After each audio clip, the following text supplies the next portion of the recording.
लोकसभा निवडणुकीपूर्वी युतीची चर्चा रुळावर आली असली तरी तिला अजून अंतिम स्वरूप मिळालेलं नाही। युती संदर्भातली ही महत्त्वाची बातमी येते। जागा वाटपाच्या वाटाघाटीमध्ये दोन्ही पक्ष आपापल्या भूमिकांवर ठाम असलेले बघायला मिळतात। प्रत्येक जागेवर वारंवार घासाघीस होतीये असंही कळतंय। त्यामुळे दिवस आणि वेळ दोन्ही वाया जात आहे। लोकसभेच्या उमेदवारांना प्रचारासाठी पुरेसा वेळ मिळावा यासाठी युतीची चर्चा फारशी न ताणता लवकरात लवकर संपवावी, जेणेकरून प्रचार मोहिमांचा धडाका सुरू करण्यात येईल असा प्रयत्न खरे तर दोन्ही पक्षांकडून होतोय। यासाठी शिवसेनेनं भाजपला 2 दिवसांची मुदत दिल्याचीही माहिती मिळते। थेट जाऊया अधिक चर्चा करण्यासाठी आमचे प्रतिनिधी उदय जाधव यांच्याकडे। उदय, आता युती संदर्भातली चर्चा अंतिम टप्प्यात आलेली असं म्हणायचं का? शिवसेनेकडून अल्टिमेटम दिला गेलाय भाजपला असं म्हणायचं का? सोना खरं झालं तर म्हणायचं तर शिवसेनेची ज्या काय अटी शर्ती आहेत त्या शिवसेनेने भाजपला कळवलेल्या आहेत आणि भाजपचं जे काय म्हणणं आहे ते त्यांनी शिवसेनेला देखील कळवलेलं आहे। मात्र या दोन्ही पक्षांमधून सुवर्ण मध्य साधून युतीला अंतिम स्वरूप जे देण्याचं काम आहे ते अजून झालेलं नाही आहे। वारंवार काही लोकसभा मतदारसंघ असेल किंवा विधानसभा मतदारसंघ असेल यावर वारंवार चर्चा होत आहे। एकाच जागेवरती वारंवार चर्चा केली जाते, त्यामुळे दिवस आणि वेळ हे दोन्ही वाया जात आहेत आणि ह्या वाया गेलेल्या वेळामुळे आणि दिवसांमुळे जे लोकसभेचे उमेदवार आहेत त्यांना प्रचारासाठी त्यांच्या मतदारसंघामध्ये अपुरा वेळ मिळू शकतो, कारण मार्चच्या पहिल्या आठवड्यामध्ये लोकसभा निवडणुका कधीही घोषित होऊ शकतात आणि त्यामुळे त्याच्या आधीपासूनच शिवसेनेला त्यांच्या उमेदवारांचा प्रचार जो आहे तो धुमधडाक्यात सुरू करायचा आहे। त्यासाठी शिवसेनेने भाजपसमोर आता एक नवीन अट ठेवलेली आहे की शिवसेनेची अटी शर्ती तर आहेच, त्याचबरोबर शिवसेनेची युती करायची इच्छा आहे, मात्र ती युतीची जी पूर्णत्व अंतिम स्वरूप आहे ते लवकरात लवकर होणं गरजेचं आहे। जवळपास 48 तासांचा अवधी दिलेला आहे, 2 दिवसांचा अवधी दिलेला आहे। 2 दिवसात जर भाजपने त्या संदर्भात सकारात्मक भूमिका घेतली नाही किंवा अंतिम स्वरूप जे आहे युतीच्या पूर्ण जागा वाटपाच्या संपूर्ण आराखड्याला ते जर दिलं गेलं नाही तर शिवसेना त्यांच्या उमेदवारांचा प्रचार मोहिमांचा जो धडाका आहे तो पुढच्या 3 ते 4 दिवसांनंतर संपूर्ण महाराष्ट्रात सुरू करणार आहे आणि त्यासाठी शिवसेनेला वेळ हवा आहे आणि त्यांनी भाजपला देखील वेळ दिलेला आहे।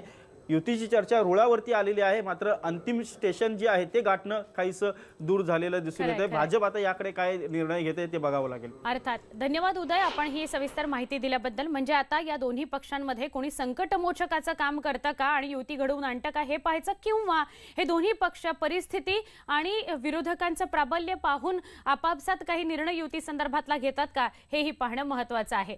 देशामध्ये भाजपचे पंतप्रधान जर हवे असतील तर महाराष्ट्रात मात्र शिवसेनेचा मुख्यमंत्री असला पाहिजे अशी मागणी केली आहे शिवसेना प्रवक्ते खासदार संजय राऊत यांनी। युतीसाठी राष्ट्रीय नेते मातोश्रीवर आले तर त्यांचं स्वागतच असेल असंही ते म्हणाले। युती झाली किंवा नाही झाली तरी देखील महाराष्ट्रात शिवसेनेचाच मुख्यमंत्री होणार असा विश्वास सुद्धा राऊतांनी व्यक्त केला। आज व्हॅलेंटाईन डे आहे, मात्र राजकीय वर्तुळामध्ये सगळ्यांचं लक्ष लागलेलं आहे ते म्हणजे युतीचा व्हॅलेंटाईन होईल का, शिवसेना आणि भाजपमध्ये खरंच युती होईल का हा प्रश्न आहे। आपल्यासोबत शिवसेनेचे संसदीय नेते संजय राऊत सर सगळ्यांचं लक्ष लागलं, लोकसभा निवडणुका जवळ आलेल्या आहेत, पण युती होणार की नाही काय चर्चा चालू आहे? कुठे चर्चा चालू आहे तुम्हाला माहिती? आज व्हॅलेंटाईन डे जरी असला तरी आम्ही कधी तो साजरा करत नाही। हे बाळासाहेब ठाकरेंनी जो काय एक पायंडा पाडलेला आहे तरुण मुलं करत असतील, पण ही जी युतीची चर्चा आहे ही आम्ही इलेक्ट्रॉनिक माध्यमातून पाहतोय, मीडियातून पाहतोय, पण जमिनीवरती काही हालचाली मला दिसत नाहीत अजून। परंतु सर राष्ट्रीय काही नेते मातोश्रीवरती येणार आहेत, त्यासाठी युतीसाठी गळ घालणार आहेत आणि मग युतीची घोषणा होईल। राष्ट्रीय नेते कोण मला माहीत नाही, कारण हल्ली महाराष्ट्रात किंवा राज्यामध्ये गल्लीबोळात फिरणारे लोकंसुद्धा राष्ट्रीय नेते म्हणून मिरवतात। देशाचं राजकारण आम्हाला जास्त माहिती आहे आणि कोणी आलेच तर आम्ही नक्कीच स्वागत करू मातोश्रीवर। त्यांचं परंपरा आहे आमच्या मातोश्रीची स्वागत करण्याची, पण ते फक्त राजकीय कामासाठी येतात असं नाही, त्यांची इतरसुद्धा कामं असतात। युतीची चर्चा सर रुळावरती आहे का, का कुठे घोडं अडलं, काय नेमकं जागा वाटपाबद्दल प्रश्न आहे सर? नाही, हा प्रश्न तुम्ही भारतीय जनता पक्षाला विचारायला पाहिजे ना। युतीसाठी त्यांचा नक्कीच आग्रह आहे, आमची स्पष्ट भूमिका आहे।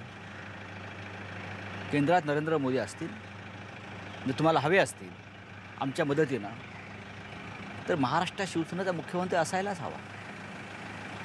महाराष्ट्रात जर शिवसेनेचा मुख्यमंत्री नसेल पुढल्या 5 वर्षामध्ये तर ते युतीला अर्थ काय आहे? हीच प्रमुख अट घेऊन शिवसेना युती करणार नाही। ही अट नाही आहे, ही अट आणि शर्त नाही आहे। जरी युती झाली नाही तरी शिवसेनेचा मुख्यमंत्री होणारच आहे। याची आम्हाला खात्री आहे. उद्धव ठाकरे यांनी तो निर्धाराने पण केलेला आहे, विडा उचललेला आहे आम्ही सगळ्यांनी. महाराष्ट्रात पुढला मुख्यमंत्री हा शिवसेनेचाच राहील. धन्यवाद सर न्यूज 18 लोकमतशी बोलल्याबद्दल. तर आपण बघतोय की शिवसेना स्वतःच्या अटी आणि शर्तींवरतीच युती करण्यासाठी तयार आहे. मात्र शिवसेनेच्या अटी आणि शर्ती भाजप स्वीकारेल का हे पाहावं लागणार आहे. व्हिडिओ जर्नलिस्ट सचिन कुबडेसह उदय जाधव, न्यूज 18 लोकमत, मुंबई.